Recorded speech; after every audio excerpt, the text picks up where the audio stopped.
अपने बच्चों को भी संकल्प दिलाएंगे हिंदू राष्ट्र का और हिंदू राष्ट्र के साथ आगे बढ़ेंगे। क्योंकि 2024 में इलेक्शन होने वाले हैं। आज समाज में जो राजनीतिक भेड़िए हैं इसी देश के अंदर रोटियां सेक रहे थे तो समाज के बांटने का काम कर रहे हैं। किस प्रकार ये लोग भारत को गजवा हमारी बहन बेटियों को कमल का बटन जब भी दबेगा तो कमाल देखने को मिलेगा साथियों। आज हम बात करने जा रहे हैं एक ऐसे मुद्दे पे जो बहुत ही ज़्यादा अब विशेष हो गया है, क्योंकि वो मुद्दा है कहीं ना कहीं राजनीति से जुड़ा हुआ और कहीं ना कहीं हिंदू धर्म से जुड़ा हुआ।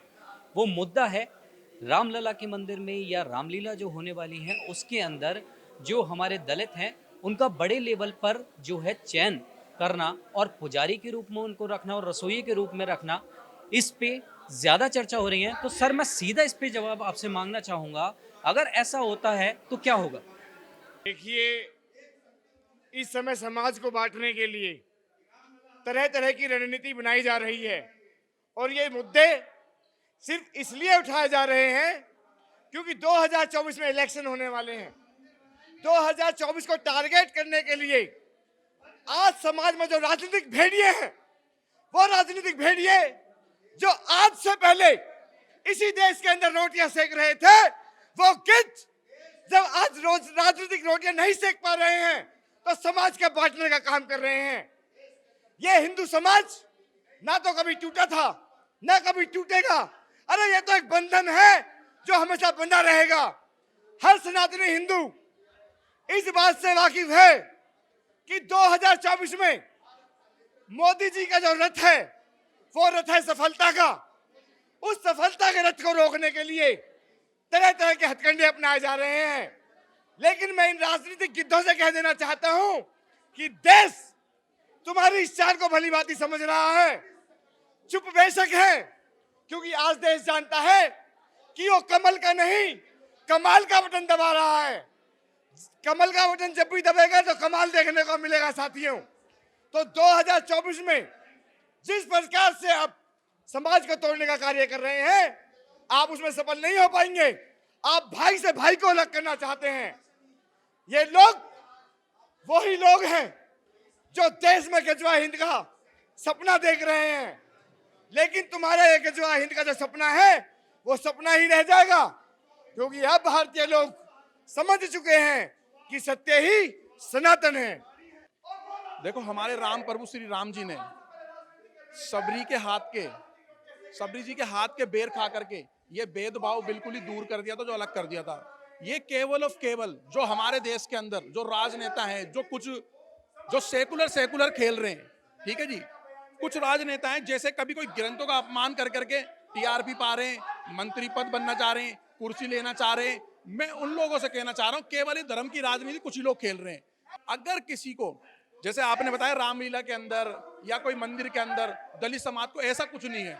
आप हमारे फरीदाबाद में आइए, फरीदाबाद में एक मंदिर है खूब बड़ा, ठीक है, नीलम बाटा पे माता वैष्णो का मंदिर। उसके अंदर 3 मंदिर दलित समाज से हैं, 3 पुजारी दलित समाज से हैं, वो पूजा कर रहे हैं। उनसे तो कुछ कह नहीं जा रहा। केवल इस जो दलित और जो छोटा ये परशु और जो सब राजनीति करी जा रही है ना, ये केवल एक एजेंडा चलाया जा रहा है, जिस एजेंडे को हमारे मोदी जी ने, अभी जब हम लोगों ने देखा दलित समाज से 118 लोग जब हमारे यहाँ 26 जनवरी हुई तो मोदी जी के बिल्कुल साइड फ्रंट पे दलित समाज के 117 या 18 लोग वहां बिठाए गए। देखिए, बदलाव का युग तो शुरू हो गया। अब भारत ने बदलाव के लिए संकल्प ले लिया है। संकल्प नाम है हिंदू राष्ट्र, जिसे हमारी युवा पीढ़ियों ने संकल्प लिया है। हम अपने बच्चों को भी संकल्प दिलाएंगे हिंदू राष्ट्र का और हिंदू राष्ट्र के साथ आगे बढ़ेंगे। जो लोग 70 साल 75 साल राजनीति करते रहे जातिवाद की, जातिवाद में हिंदुओं को बांटते रहे, क्योंकि जातिवाद हमारे यहाँ एक राजनीति का मुद्दा बनाया गया। लोगों ने अपने आप को राजनीति के अस्तित्व पे बचा के रखने के लिए, और आज जब भारत संकल्पित हिंदू राष्ट्र के साथ में एक हो चुका है और विरोधियों को दिख रहा है कि भारत के हिंदू आज एक हो गए हैं, तो उनके पेटों में दर्द हो रहा है। आज हिंदुओं की एकता को देख के लोग जो विरोधी हैं, जो विपक्ष बैठा है, विरोधी विपक्ष कहेंगे, जो विपक्ष में बैठा राम का नाम ना ले, जो राम के अस्तित्व पर सवाल उठाए, वो हमारे लिए किसी काम का नहीं है। जो राम के लिए संकल्पित होकर कार्य करने वाले थे, आज उन्होंने राम को संकल्पित मानते हुए भव्य राम मंदिर के निर्माण को आधीन कर क्रिया को सामने लाया। लेकिन आज हम एक बात कहना चाहते हैं, भारत के अंदर 80 से 85% आबादी भारत के सनातनी हिंदुओं की है और भारत की भूमि सनातन हिंदू राष्ट्र है, सनातन राष्ट्र की भूमि है। और अगर हमारी भूमि को बिहार में मिले एक प्रोपेगेंडे के तहत पीएफआई के 2047 के गजवाए हिंद के प्लान में जब सामने उजारू किया जाता है कि किस प्रकार ये लोग भारत को गजवाए हिंद की ओर बढ़ाने का कार्य कर रहे हैं, जिस प्रकार एक झाड़ू में सीखों की संख्या तो 1000 है लेकिन सफाई करने वाली कुछ ही होती हैं, लेकिन एक झाड़ू पूरी होती है। ये इस्लाम को मानने वाले जितने हैं ये सारे के सारे एक ही झाड़ू की सारी सीखें हैं, जो अलट और पलट किधर से भी चलाओ ये काम वही करते हैं जो इनकी किताबों में सिखाया गया है।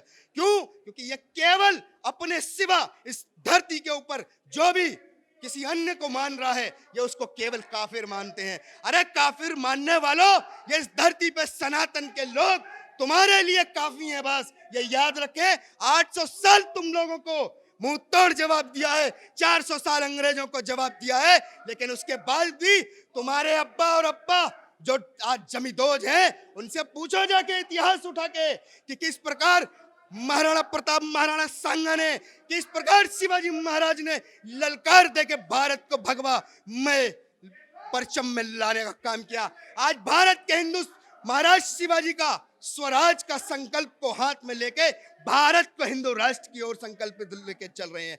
और भारत के हिंदुओं, बटना बंद कर दो, क्योंकि आज अगर बटोगे तो कल तुम्हारा देश नहीं बटेगा, तुम कटोगे। क्योंकि कट रही हैं तुम्हारी बेटियां, बट रहे हैं तुम्हारे बेटे, और आज तुम्हारी बेटियों के टुकड़े फ्रिजों के अंदर मिल रहे हैं। तो ध्यान रखो, आने वाला समय एक अघोषित युद्ध की ओर बढ़ रहा है। वो अघोषित युद्ध कब सिविल वॉर में बदलेगा जिसका कोई अंदाजा नहीं। अगर तुम अपने बच्चों की पीढ़ी के लिए उस धर्म युद्ध को स्वीकार नहीं करोगे तो तुम कायर हो और कायर रहोगे। क्योंकि धर्म युद्ध में जब ललकारा जाएगा तो तुम लोगों को इस युद्ध को स्वीकारना होगा, क्योंकि तुम लोग वीरों की संतान हो, और उन वीरों की संतान हो जिन्होंने 14-14 साल के बच्चों को युद्धों में बेच के कटवाने का काम किया। अरे तुम उन वीरों की संतानें हो जिन्होंने 500 से ज्यादा रियासतों को भारत के मजबूत करने के लिए विलय किया। तुम उन वीरों की संतान हो जिन्होंने भारत के अंदर अपने रजवाड़े दान दिए। तुम उन वीरों की संतान हो जिन्होंने भारत के अंदर अपनी मातृभूमि के लिए अपने राज खजाने खोल दिए, अपने बच्चों को नौछावर कर दिया। तुम उन वीरों की औलाद हो हिंदुओं। संकल्प लो हिंदू राष्ट्र का और आगे बढ़ो। यही संकल्प हर युवा के पास हम लोग लेके जाएंगे। एक ही नारा, एक ही राम, जय श्री राम। और आगे से आप बोलेंगे जय हिंदू राष्ट्र, भारत माता की जय, वंदे मातरम। जैसा कि आपने देखा यहाँ पर जो इनका साफ तौर पर कहना था कि कितना भी राजनीतिक पार्टियाँ हिंदू धर्म को बांटने का काम कर ले, हमारा राष्ट्र बहुसंख्यक है और बहुसंख्यक में सबसे ज़्यादा हिंदू राष्ट्र, और हिंदू राष्ट्र बनाने का काम जो हो रहा है और हिंदू राष्ट्र को जो तोड़ने का काम हो रहा है वो राजनीतिक तौर पर ही हो रहा है। फिर भी सब एकजुट हैं। कैमरामैन सुमित के साथ नवदीप शर्मा की रिपोर्ट, दिल्ली। आप देख रहे हैं सौगंध टीवी, सौगंध वतन की।